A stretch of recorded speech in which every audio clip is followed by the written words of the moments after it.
Good morning students. Date 14/8/21, class 10th, subject SST. Chapter है केंद्रीय सरकार, सेंट्रल गवर्नमेंट। ठीक है, तो बच्चों हमने कल क्लास में ये पाठ पढ़ा था। इंग्लिश मीडियम वाले बच्चों की बुक से मैंने पढ़ाया था और उसके साथ साथ में आपको हिंदी में भी बताया था। तो हमने पढ़ा था कि केंद्रीय सरकार क्या होती है, जो सरकार हमारी केंद्र में काम कर रही है। ठीक है ना, केंद्र पता कहाँ है? दिल्ली में, सेंटर में, तो वो केंद्रीय सरकार है। और जो हर राज्य में स्टेट गवर्नमेंट, राज्य सरकार। ठीक है, तो हमारी बताया था संसद के 2 सदन हैं, लोकसभा और राज्यसभा। लोकसभा जो होती है वो निम्न सदन कहलाता है और इसके सदस्यों का निर्वाचन प्रत्यक्ष रूप से वयस्क मताधिकार क्या होता है? जो 18 साल से ऊपर के आयु के हो जाते हैं उनको वोट डालने का अधिकार है ना, आप सभी को पता। और ये अस्थाई सदन होता है। और राज्यसभा जो होती है वो स्थायी सदन होता है। हर 2 वर्ष बाद इसके राज्यसभा के जो 1/3 सदस्य जो हैं वो सेवानिवृत्त हो जाते हैं, उनके स्थान पर दूसरे सदस्य चुन लिए। सेवानिवृत्त भी बताया था कि अपनी सेवा से मुक्त हो जाते हैं।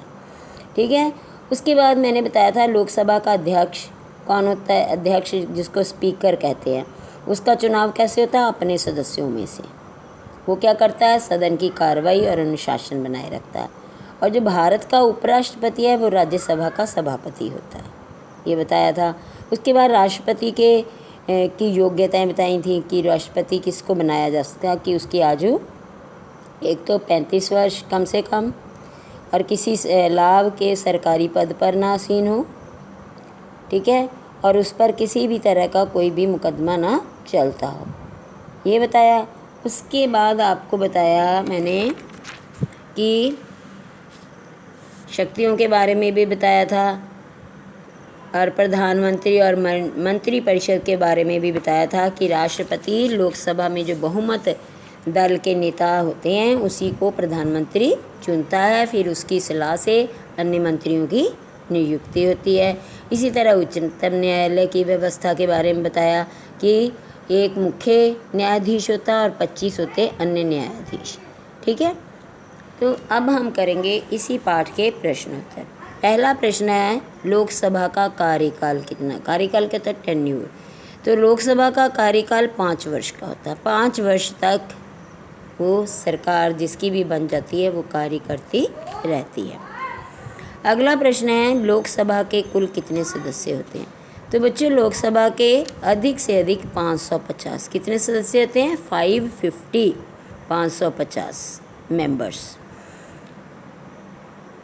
आगे है प्रश्न लोकसभा के अध्यक्ष की नियुक्ति कैसे होती है? तो आपको मैंने अभी बताया कि अपने सदस्यों में से, लोकसभा अपने सदस्यों में से ही अध्यक्ष का चुनाव करती है। इसके बाद है अविश्वास प्रस्ताव से आप क्या समझते हैं? उत्तर है यदि लोकसभा प्रधानमंत्री तथा उसके मंत्रिमंडल के विरुद्ध अविश्वास प्रस्ताव पास कर दे तो उन्हें अपने पद से त्यागपत्र देना। मतलब कि यदि जो लोकसभा है वो प्रधानमंत्री या उसका जो भी मंत्रिमंडल है उसके विरुद्ध अविश्वास प्रस्ताव की सरकार पर हमें विश्वास नहीं है तो ऐसा प्रस्ताव पास कर देती है तो इनको अपने पद से इस्तीफा देना पड़ता है। अब आगे है लोकसभा का सदस्य बनने के लिए कम से कम कितनी आयु होनी चाहिए? तो बेटे कम से कम आयु जो है 25 ईयर्स, 25 वर्ष। मतलब 25 वर्ष की आयु वाला व्यक्ति लोकसभा के चुनाव के लिए खड़ा हो सकता है उसका सदस्य बनने के लिए।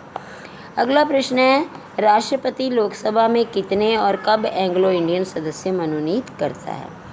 उत्तर है जब एंग्लो इंडियन समुदाय को लोकसभा में उचित प्रतिनिधित्व ना मिले तो राष्ट्रपति लोकसभा में 2 एंग्लो इंडियन क्या होता है?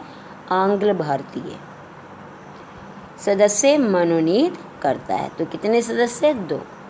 ठीक है, तो बच्चों आज हमने लोकसभा के बारे में पढ़ा। ठीक, और कल मैं करवाऊंगी आपको राज्यसभा के बारे में। बच्चों आपने ये प्रश्न अपनी कॉपी में लिख लिए हैं और इनको याद भी करना है। ओके बेटा, थैंक यू।